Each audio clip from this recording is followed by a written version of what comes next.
Assalomu alaykum. Bugun sizlar bilan juda ham mazali chiqadigan, yumshoq bo'lib chiqadigan, kattalagan, kichkinalarga birdek yoqadigan neger shirinligini tayyorlaymiz. Buning uchun quruq idishimizga kerakli masalliqlarimizni ketma-ketlikda solib olamiz. Bu shirinligimizni oson tomoni hamma narsani pillada o'lchab solsak bo'ladi.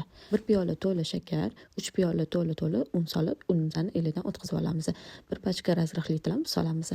2 choy qoshiqda chayni soda ham solib, masalliqimizni yaxshilab aralashtiramiz. Kakaomizni turiga qarab ko'proq yoki kamroq solsangiz bo'ladi. Men 25 grammlik kakao 2 pachka soldim.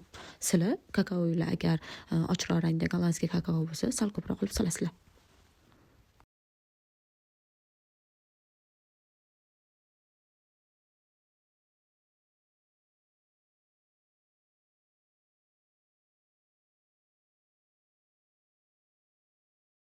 Hamma quruq masalliqlarimizni yaxshilab aralashtirib, bir xil massiq hosil qilamiz.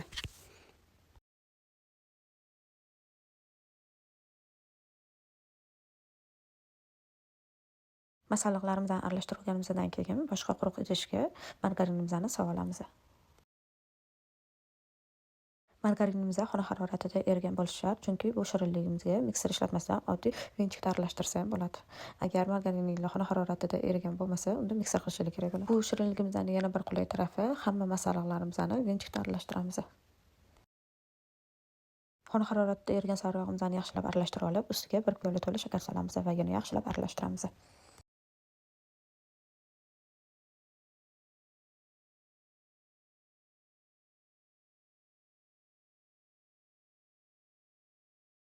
Shakarlari eriguncha aralashtirib olib, ustiga tuxum solamiz. Men 6 ta tuxum soldim. Tuxumlarim kichkinaroq bo'lgani uchun, agar sizlarda tuxumlaringiz kattaroq bo'lsa, 5 ta solsangiz ham bo'ladi.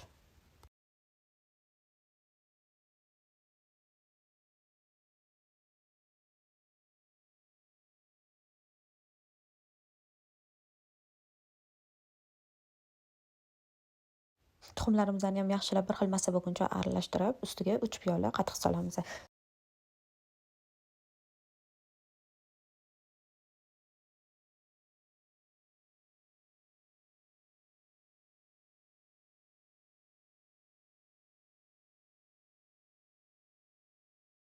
Qatig'imizni ham solib aralashtirib olganimizdan keyin, uni ustiga boyagi unli aralashma massamizni ham qo'shib, yaxshilab aralashtirib olamiz.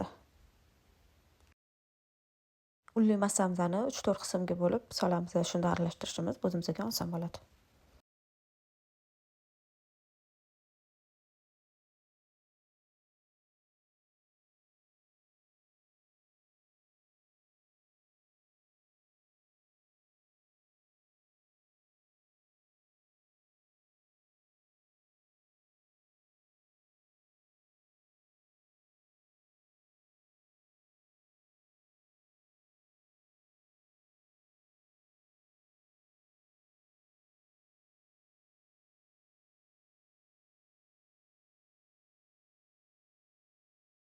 Bu orada gaz pechini ham yoqib qo'yamiz 180 gradusga.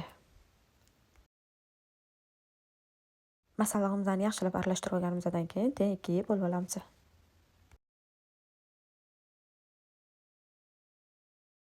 Men chetlari tekis chiroyli chiqishi uchun qolipda pishirdim. Agar sizlarda bunaqa qolip bo'lmasa, bemalol listda pishirib olishingiz mumkin. Chetini kesib olib, chiroyli qilib, ustiga urva qilib ishlatib olish ham mumkin.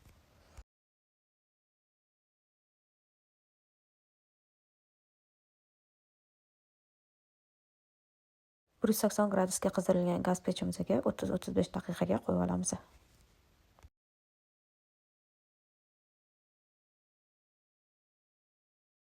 Ko'rishlarimiz pishib chiqqanini shunaqa gugurcho'p orqali tekshirib ko'rsanglar bo'ladi. Agar gugurcho'pinglar quruq chiqsa, demak, massamiz pishgan bo'ladi. Ikkinchi ko'rishimizni ham xuddi shu tartibda pishirib olamiz. Pishib chiqqan ko'rishlarimizni sovugunicha ichi va ustiga surish uchun kremni tayyorlab olamiz. Krem tayyorlangan jarayon videoga tushmay qolibdi. Kremni xona haroratida erigan 200 gramm sariyog'i va varilniy sgushyonkani qo'shib yaxshilab mikser qilinadi. Xohishga ko'ra qaymoqli krem tayyorlasangiz ham bo'ladi. Unda ham juda ham mazali chiqadi. Birinchi ko'rishimizni yaxshilab kremlab olganimizdan keyin ustiga ikkinchi ko'rishimizni yopamiz va uni ham ustlarini yaxshilab kremlab olamiz. Ustki qismini ham yaxshilab kremlab olib, xohishga ko'ra bezatib olamiz. Men shokoladni mikrovolnovkada eritib olib, ustiga surib chiqdim. Sizlar xohlasanglar, ko'rjinglarni chetidan ortib qolgan urug'larni ustiga sepib chiqsanglar ham bo'ladi.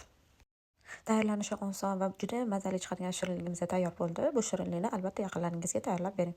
Videoga like bosib, izohlarda o'z fikringizni qoldiring va yaqinlaringizga jo'nating. Yoqimli ishtaha!